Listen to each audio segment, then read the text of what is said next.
Iran Israel America युद्ध को 3 महीने बीत चुके हैं, लेकिन हालात ये है कि दोनों पक्ष अब तक किसी भी समझौते तक नहीं पहुंच पाए हैं। धमकियां और बातचीत का दौर एक साथ ही चल रहा है, लेकिन परिस्थितियां अब तक काबू में आई नहीं है। इजराइल में अमेरिका के लड़ाकू विमान खड़े हैं और कतर में चल रही डील की शर्तों पर चर्चा। ऐसे में ये साफ ही नहीं हो पा रहा है कि अब आगे होगा क्या, डील होगी या फिर युद्ध का दूसरा पार्ट शुरू होगा। नमस्कार, मैं हूं आकांक्षा और आप देख रहे हैं न्यूज 18 का डिजिटल प्लेटफॉर्म। पश्चिम एशिया में जारी युद्ध थमता नजर नहीं आ रहा है। अमेरिका और ईरान के बीच युद्ध विराम को लेकर बातचीत जरूर चल रही है, लेकिन अब तक कोई अंतिम समझौता नहीं हो पाया है। इस बीच पिछले 48 घंटों में हालात और ज्यादा तनावपूर्ण हो गए हैं। ईरान ने अमेरिका पर युद्ध विराम तोड़ने का आरोप लगाया है, जिससे पूरे क्षेत्र में एक बार फिर टकराव का खतरा बढ़ गया है। यह तनाव भी तब बढ़ा है जब अमेरिकी सेना के सेंट्रल कमांड यानी कि सेंटकॉम ने यह दावा किया है कि उसने दक्षिणी ईरान में मिसाइल ठिकानों को और कुछ नौकाओं पर हमला किया है। अमेरिका का कहना है कि ये नौकाएं खाड़ी में समुद्री सुरंगें बिछाने की कोशिश कर रही थी, जिससे अंतर्राष्ट्रीय जहाजों के लिए खतरा पैदा हो सकता था। अब तक 8 पॉइंट में आपको बताते हैं कि क्या क्या हुआ है। देखिए, ट्रंप और नेतन्याहू ने फोन पर बातचीत की है। अमेरिकी राष्ट्रपति डोनाल्ड ट्रंप ने इजराइल के प्रधानमंत्री बेंजामिन नेतन्याहू से अहम बातचीत की। बताया जा रहा है कि दोनों नेताओं ने ईरान के साथ चल रही बातचीत और क्षेत्र की सुरक्षा स्थिति पर चर्चा की। वहीं अमेरिका के लड़ाकू विमान भी इजराइल के एयरबेस पर देखे गए हैं।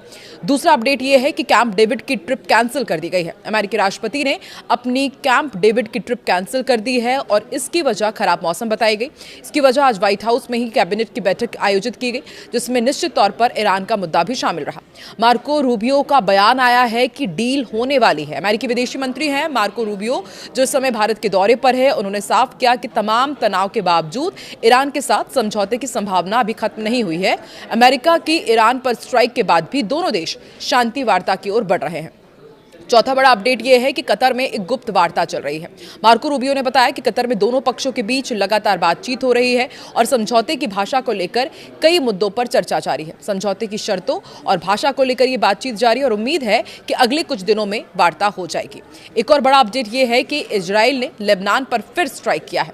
लेबनान में भी हालात बिगड़ते जा रहे हैं। दक्षिणी लेबनान में इजरायली हवाई हमलों में कम से कम 31 लोगों की मौत हुई, जिनमें कुछ बच्चे और महिलाएं भी शामिल हैं।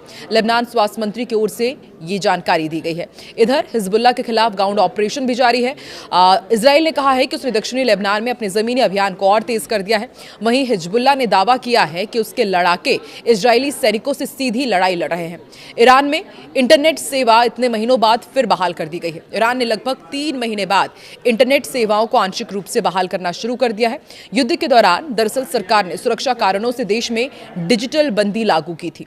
इधर एक और अपडेट ये है, दुनिया के सबसे बड़े इंटरनेट ब्लैकआउट के बाद धीरे धीरे अब ईरान में इसे बहाल किया जा रहा है। दूसरी तरफ कतर और ईरान में भी बातचीत जारी है।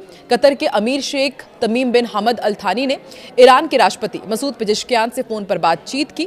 कतर ने सभी पक्षों से संयम बरतने की अपील की, ताकि पूरे पश्चिम एशिया में हालात और ज्यादा विस्फोटक ना बने। आपको बता दें, कतर भी उन देशों में शामिल था जिस पर ईरान ने खाड़ी युद्ध के दौरान हमले किए थे। बावजूद इसके कतर वार्ता में मध्यस्थता कर रहा है और समझौते की शर्तों पर काम कर रहा है। वहीं ईरान ने इजराइल और अमेरिका पर निशाना साधा है। बुधवार को ईरान ने एक बयान में अपने विरोधियों पर हाइब्रिड युद्ध की रणनीति अपनाने का आरोप लगाया। ईरान ने इसे युद्ध के मैदान में विरोधियों की नाकामी बताया और कहा कि विदेशी दुश्मन अब साइबर हमलों, आर्थिक दबाव और मनोवैज्ञानिक ऑपरेशंस पर ध्यान दे रहे हैं। एक बयान में मंत्रालय ने दावा किया कि विरोधी सैन्य रूप से हार चुके हैं, अब गैर सैन्य तरीकों से ईरान को अस्थिर करने की कोशिश कर रहे हैं। मंत्रालय ने यह भी आरोप लगाया कि इन तरीकों में साइबर युद्ध, हथियारों की तस्करी, हत्याएं और देश के भीतर अशांति फैलाने के उद्देश्य से चलाए जा रहे विरोधी मीडिया अभियान भी शामिल है। अल जजीरा की रिपोर्ट के अनुसार मंत्रालय ने कहा कि सैन्य मोर्चे पर हारे हुए दुश्मन ने अब अपना ध्यान सॉफ्ट वॉर, कॉग्निटिव वॉरफेयर और सामाजिक उकसावों की ओर मोड़ दिया है। साथ ही ईरान के सुप्रीम नेशनल सिक्योरिटी काउंसिल के उपसचिव अली बाघेरी कानी ने एक बार फिर साफ कर दिया है कि अमेरिका के साथ चल रही मौजूदा बातचीत में ईरान के हाई एनरिच्ड यूरेनियम का मुद्दा शामिल नहीं है। रूस के मॉस्को में एक अंतर्राष्ट्रीय सुरक्षा सम्मेलन के दौरान उन्होंने ये बातचीत में साफ किया कि ये मुद्दा बातचीत के एजेंडों में नहीं है। दरअसल अमेरिका चाहता है कि ईरान अपने करीब 440 किलोग्राम हाई एनरिच्ड यूरेनियम भंडार को खत्म करे। डोनाल्ड ट्रंप पहले ही कह चुके हैं कि अमेरिका ईरान को इतना संवर्धित यूरेनियम रखने की अनुमति नहीं देगा। ईरान के 60% तक संवर्धित यूरेनियम को लेकर दोनों देशों के बीच बड़ा विवाद बना हुआ है और डील में जो पेंच मुख्य फंसा हुआ है वो इसी कारण है। हालांकि परमाणु हथियार बनाने के लिए करीब 90% संवर्धन की जरूरत होती है, लेकिन एक्सपर्ट्स का मानना है कि 60% तक पहुंचने के बाद हथियार स्तर तक जाना काफी आसान और तेज हो जाता है। आपको क्या लगता है, क्या ईरान कभी अपना हाईली एनरिच्ड यूरेनियम अमेरिका को सौंपेगा? और यदि ऐसा नहीं होता है तो अमेरिका और ईरान की डील कभी हो भी पाएगी या नहीं, या इसी तरह टकराव और बढ़ता जाएगा? कमेंट सेक्शन पर अपनी राय जरूर दें।